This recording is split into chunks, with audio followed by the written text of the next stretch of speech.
अस्सलाम वालेकुम दोस्तों, Sajjad Khan Jadoon official YouTube channel और फेसबुक पेज पर आप सबको खुशामदीद। 75 सालों से अवाम ने सियासतदानों को पाकिस्तानी कवानीन पर नुक्ताचीनी करते हुए देखा और सुना है। ऐसा अक्सर उस वक्त होता है जब सियासतदान हुकूमत में ना हो। अप्रैल 2022 से पहले मुस्लिम लीग नून, पीपल्स पार्टी, मौलाना फजल रहमान, ANP और दीगर को ये लगता था ना मुल्क पर कोई हुकूमत है बल्कि यहाँ जंगल का कानून है और हमारे खिलाफ इंतकामी कार्रवाई हो रही है। अप्रैल 2022 के बाद से अब तक इमरान खान और तहरीक इंसाफ ये शोर मचा रहे हैं कि मुल्क पर जंगल का कानून नाफिज है। रियासत उन पर और उनके साथियों पर झूठे मुकदमात कायम कर रही है। उनका और उनकी तहरीक का इस्तेहसाल हो रहा है।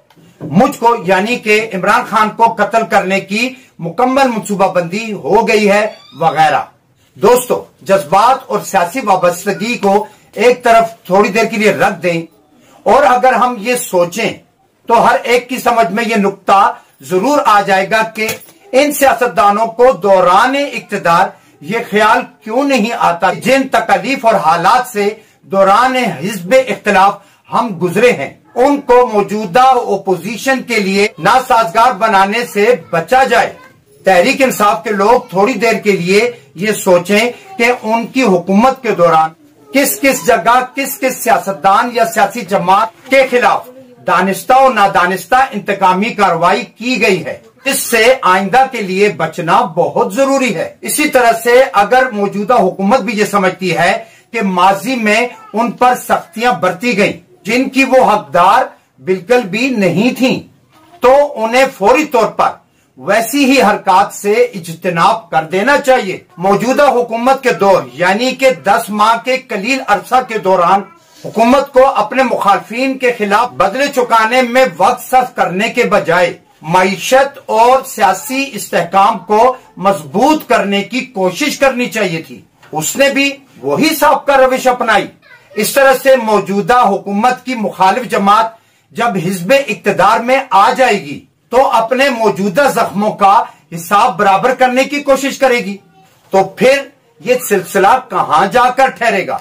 मौजूदा हुकूमत में शामिल तमाम सियासतदान उन सियासी जमातों से ताल्लुक रखते हैं जिनकी मुल्क पर कई बार हुकूमत कायम हुई है। इसी तरह से सूबा जात पर भी इतने तजर्बात और सीनियरिटी के बावजूद उनके हालिया दौर में सहाफी अरशद शरीफ का कत्ल और उनका मखसूस हालात में मुल्क को छोड़ने का फैसला, तहरीक इंसाफ के शहबाज गिल, आजम सवाती और फवाद चौधरी की गिरफ्तारियां और दीगर हालात पैदा हुए। इमरान खान पर कातिलाना हमला हुआ, इमरान रियाज को गिरफ्तार किया गया, उस पर तशद्दुद किया गया। इमरान खान के धरने और लॉन्ग मार्च के शुल्का पर तशद्दुद किया गया, उन्हें घसीटा गया और उनकी गिरफ्तारियां अमल में आईं। इसके अलावा इस मौजूदा हुकूमत के दौर में मुखालफिन की रिकॉर्डिंग सामने आई, मुखालफिन को जमकर बदनाम किया गया, लेकिन इस हुकूमत ने जिम्मेदारान के खिलाफ ऐसी कोई कार्रवाई नहीं की जो उनके लिए मिसाल बन जाती। इस सब को इस मौजूदा सीनियर तजर्बाकार हुकूमत की मुंह पर कालिक मलना नहीं कहा जा सकता, तो फिर और क्या कहा जा सकता है। और मजे की बात यह है कि ये तमाम की तमाम जितनी बदनामियां हैं मौजूदा हुकूमत खुद अपने खाते में डाल रही है। बातें कर रहा हूं ये मैं नहीं कह रहा, बल्कि पीपल्स पार्टी और मुस्लिम लीग नून के सीनियर रहनुमा भी अब ये कहने पर मजबूर हो चुके हैं कि मौजूदा हुकूमत तहरीक इंसाफ या उनके रहनुमाओं के खिलाफ इंतकामी कार्रवाइयां कर रही है, जिनमें एहतजाज हसन, रजा रबानी और मिफ्ताह इस्माइल जैसे तजर्बाकार और सीनियर रहनुमा भी शामिल हैं। 10 माह पहले मौजूदा हुकूमत में शामिल तमाम सियासी जमातें जो इल्जाम इमरान खान पर या उनकी हुकूमत पर लगा रही थी अब खुद अमल पैरा है, और जो तहरीक इंसाफ की हुकूमत करती फिर रही थी आज उसका सामना खुद भी कर रही है। दोस्तों, यहां मैं आपको 60 की दहाई की तरफ ले जाने की कोशिश करूंगा। मकसद उसका यह है कि हम मौजूदा दौर के सियासी जमातों या उनके रहनुमाओं को ही मुवर्रिद इल्जाम ना ठहराएं। सोचने की कोशिश करें कि यह सिलसिला नया नहीं है। जैसा कि मैंने प्रोग्राम के आगाज में आपके गोश गुजार किया था कि ये मामला कयाम पाकिस्तान से अब तक तवातर से चले आ रहे हैं कि खुद को संवारना नहीं और मुखालफीन के बारे में सच कभी बोलना नहीं।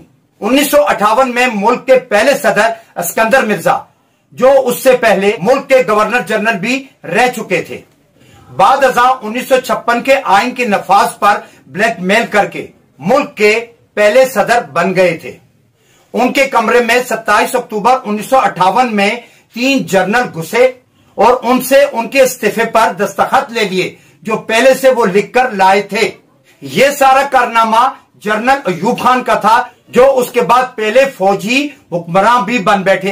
दोस्तों, बिल्कुल उसी अंदाज में जो जनरल अयूब ने अस्कंदर मिर्जा के साथ अपनाया था, यानी 11 साल बाद 25 मार्च 1969 को यहिया खान अपने 2 साथियों समेत अयूब खान के दफ्तर में हाजिर हुए और उनसे बिल्कुल उसी अंदाज में उनकी सदारत से इस्तीफे पर दस्तखत करवा लिए। इस तरह से अस्कंदर मिर्जा से लिए गए थे। जो हरकत अस्कंदर मिर्जा अपने दौरे हुकूमत में करते रहे, जनरल अयूब खान ने उनसे बिल्कुल वही बर्ताव किया था और जो कुछ जनरल अयूब खान ने बोया था, बिल्कुल उसी अंदाज में उन्हें काटना भी पड़ा।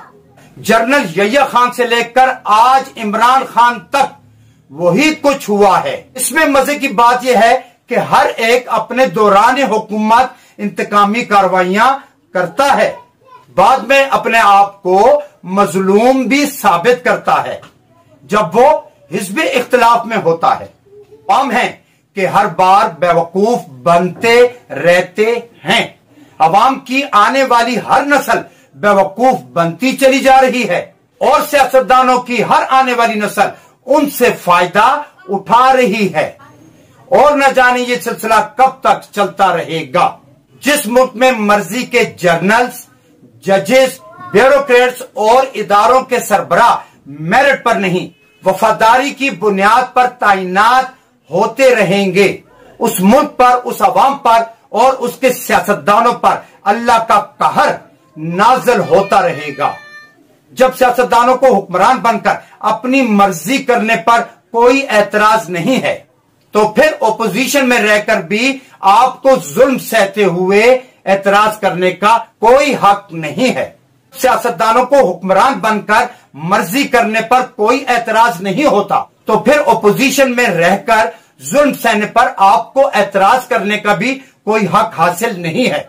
जुल्म करते रहें और जुल्म फिर सहते रहें, इंतकामी कार्रवाइयां करते रहें, एक दूसरे के खिलाफ मुकदमात कायम करते रहें और फिर उसी तरह की इंतकामी कार्रवाइयों और मुकदमात का सामना भी खामोशी से करते रहें। फिर चिल्लाते क्यों हैं? ये मैं किसी एक सियासतदान या सियासी जमात को नहीं कह रहा। जो भी हुक्मरान आता है वो इसी किस्म की आदत लेकर आता है। जब आपको अपनी मर्जी करने का हक हासिल है बकौल आपके, तो फिर इंतकामी कार्रवाइयां भी खामोशी से सहते चले जाएं। अवाम को क्यों इसमें मुलव्वस किया जाता है? दोस्तों, तमाम सियासतदान हुकूमत में रहकर अवाम के फलाह बहबूद का कोई भी काम नहीं करते। इन 75 सालों में कभी भी किसी सियासी जमात या सियासतदान ने अवाम के फलाह के लिए कोई काम नहीं किया। सिर्फ करप्शन, बदउनवानी और एक दूसरे की खींचातानी में वक्त सर्फ किया है और झूठ पर झूठ बोला है, दूसरों को बदनाम किया है, अपने आप को हीरो बनाकर पेश करने की कोशिश की गई है। अवाम को तो दरमियान में सिर्फ पीसा जाता है और दोबारा मुंतखब होने के लिए अवाम के सामने झूठ बोला जाता है, उन्हें बेवकूफ बनाया जाता है और अवाम भी उनकी इन हरकतों पर बेवकूफ बनती चली आई है और बनती चली जाएगी। दोस्तों, इन अल्फाज के साथ ही मैं अगले प्रोग्राम तक के लिए आपसे इजाजत चाहूंगा। अल्लाह हाफिज।